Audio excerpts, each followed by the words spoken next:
looking at the respiratory system.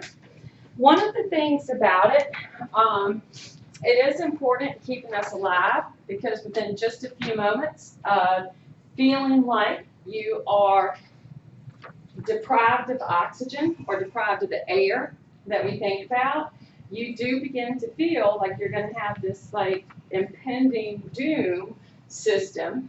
And some of the cool things about this, this is actually showing a scanning electron micrograph. I don't know if you guys are familiar with that type of imagery, but this is actually showing an alveolus. Because when we begin to look at this system, the area where everything is going to take place is going to be at the point, see this little grape with all the, all the capillaries around it? This grape with all these capillaries. Okay, kind of showing enough detail, but one of these little grapes with the capillary. Okay. See, like just one. Okay.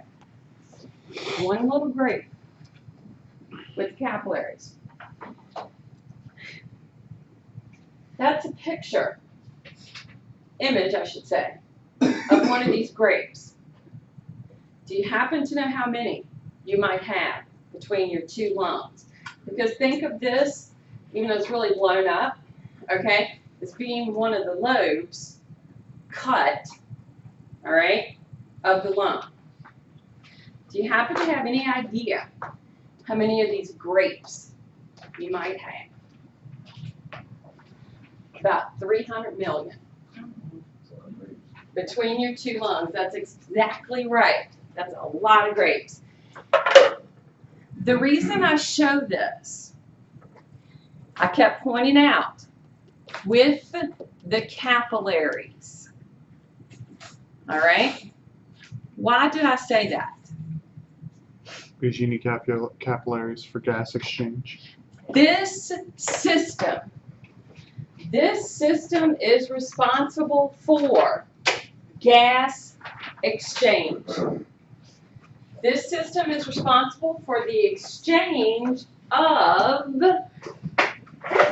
oxygen to the blood, carbon dioxide to the lungs, back out. So the goal is to have the exchange of the oxygen and the CO2. It's also a system that is it is going to help with voice production because of the movement across the vocal cords. It is associated with olfaction, the breathing portion. We know olfaction is smelling, but when we begin to look at this system, we're going to have that the nasal cavity is a part of it, all right? Regulation of pH.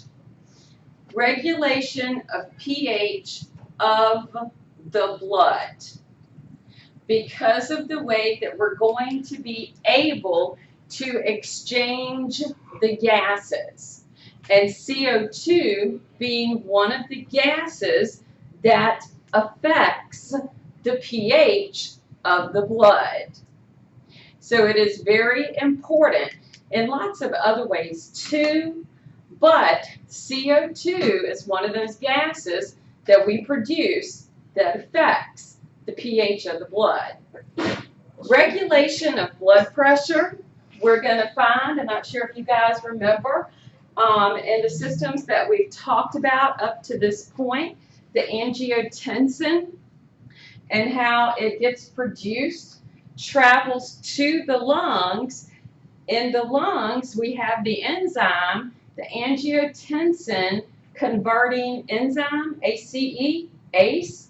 something you're going to come across a lot in your clinicals and everything that you go to, okay? And this helps to regulate blood pressure. And some medications are actually ACE inhibitors so that it helps keep blood pressure low. It's a way to treat high blood pressure. Blood and lymph flow. One of the things that we are dependent upon to help move blood. Do you guys remember with the venous system, we are dependent on skeletal muscles to help move the blood back to the heart. Every time we breathe, whew, it's actually like a pumping action to help push the blood. Same thing for the lymph. These muscles, and as we breathe, they help move the lymph fluid. So this system is very involved with other systems of the body. When we begin to look at breathing as a whole, all right, as we're looking at this process, ventilation. Ventilation is what is taking place to move air in and out of the lungs. When you're told to ventilate a patient, you're going to need to know which part that's referring to, and you are going to see that. Okay? External respiration. This is the exchange that is occurring between the air and my lungs. Okay? Because when we look at respiration, I have respiration of breathing. I also have cellular respiration. So the two are very similar, okay? But don't get the two mixed up, okay? When we're talking about the respiratory system, external respiration, we're going to find is what is going to happen basically from the air out here to my blood. But then we have to get that material from the blood to the cells, which they term internal respiration. Okay? So external, internal are very similar but different. Some differences. We're going to transport these gases, of course, in the blood, which is something that we've learned up to this point. We know that the red blood cells have the ability to carry that oxygen, well, if they've got the iron, okay? People who are severely anemic, that's going to get affected. And then we have the ability to transport the CO2. CO2 can be carried on the red blood cell. However, it likes to transport oxygen more. So we have to usually buffer that CO2 in the blood. When we look at the structure of the respiratory system, we're going to find that we have what they call the upper respiratory system and the lower respiratory system. At what point does the upper become the lower?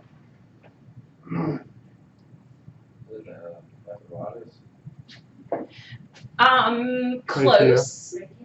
Close. We're going to find it cut off right here.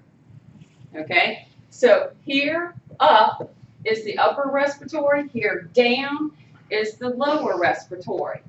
When we look at this, another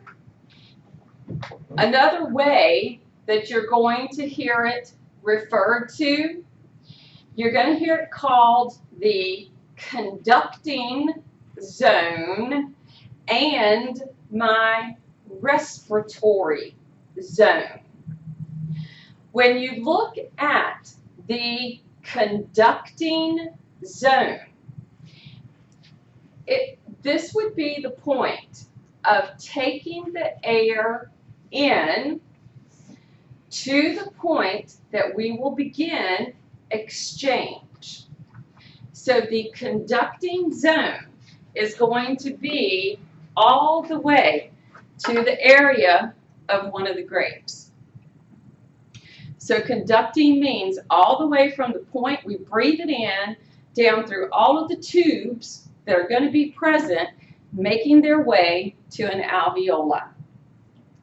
And, well, an alveolus, okay? Because these are alveoli, all right? The grapes. That list at the bottom, are those the principal organs of the system? These are the principal organs that are making up the respiratory system. The respiratory zone. This is the point that we're going to have the exchange between the air and the blood. Anything up to that point is conducting, because it has basically conducted the air to the point we can have exchange, which is the respiratory. When we are in the structures that we have, as we think about our internal environment versus the external that we are breathing, okay? What would be the temperature of my internal environment? What do they say is the norm temperature for my internal environment? 98.6, roughly 37 degrees Celsius. Do you always breathe in air that is 98.6 degrees? No. No. Come Thanksgiving Day, has anybody looked at the weather report for Thanksgiving Day? It's gonna be cold.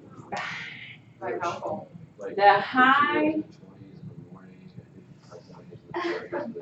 I think the high is gonna be in the 30s. I think a couple years ago, mine was Thanksgiving. Oh, yeah. And so, you know, It's supposed to be a high of 60 something. when, Today. I know, That was yesterday. and tomorrow's supposed to be nice, supposed to be like in the It's just 50s. gonna drop. It's just gonna drop like that. And then Thursday, and then the low of 19. So you gotta love it, right? Welcome to Virginia. Now, think about that, all right? Think about how that air, because if the body did not have the ability to alter the temperature of the air, we would affect that exchange, we would affect the actual temperature of the tissues, affecting the temperature of the blood.